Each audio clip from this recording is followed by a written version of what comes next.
Across the Spider-Verse opens just over a year after the action of the first movie. Gwen Stacy Haley Steinfeld is back in her universe, trying to keep her identity secret from her father, George Shea Wiggum, when an alternate version of the villainous Vulture Jorma Taccone drops into her reality. The bad guy ends up trailed by the intense Spider-Man 2099 Oscar Isaac, and confident Spider-Woman Issa Rae. They reveal to Gwen that they're part of a secret spider society that has been cleaning up inter-universe messes, capturing villains who end up in the wrong one and sending them home again. When Gwen's identity is blown with her dad, she joins the Spider crew, correcting the errors of multiverse, of course. Fans will remember that Miles Morales' Shamek Moore is essentially one of those errors. The Peter Parker of his universe died trying to save him, and the spider that bit Miles was never supposed to be there, but it was. So now what? This story's backbone is about pushing back against determinism and moving forward with what's in front of you. Superhero culture has used multiverse stories to expand on the concept of potential. But this film, and I hope these themes really land in its sequel, suggests that it's way more important to hold onto the reality in your hands than imagine all of the other ones that might have been. It's about controlling your own fate more than giving into a scripted narrative of heroism. More than most superhero movies, it's about empowerment instead of destiny. And that's powerful stuff. Back to Miles. He's in his version of Brooklyn, trying to balance being a good student with being a friendly neighborhood Spider-Man. He's considering telling his mother, Realuna Lauren Velez, and father, Jefferson Brian Tyree Henry, the truth, but worries what it could do to their relationship if he does. One day,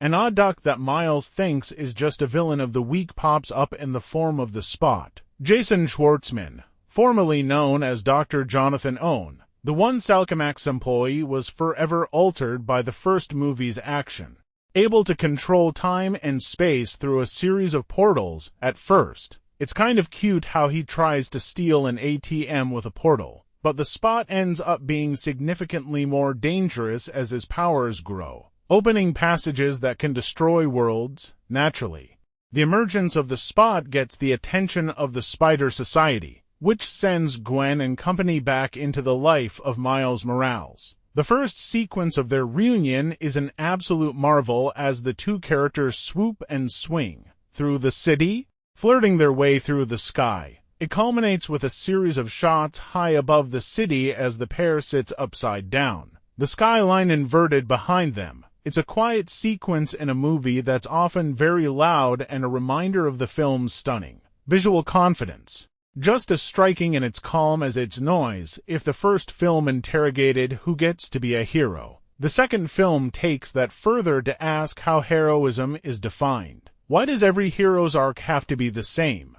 Why does so much superhero mythology lean into the idea that it is only through tragedy that heroism can be born? In an era when superhero movies have taken over the culture, writers Phil Lord, Christopher Miller, and David Callahan use animation's freedom to unpack the structure of a world they know and love. It's a script that earns every one of its 140 minutes, almost overwhelming in its abundance of ideas. To be fair, my youngest also turned to me at one point and said, "I have no idea what's going on." He said it with a smile. Of course, most will remember its imagery more than its ideas. Directors Joaquim dos Santos, Kemp Powers, and Justin K. Thompson build on the first movie's aesthetics with one of the most strikingly conceived and executed animated films ever made. From the very beginning, the animators are using their form to do things that would never be possible in the MCU.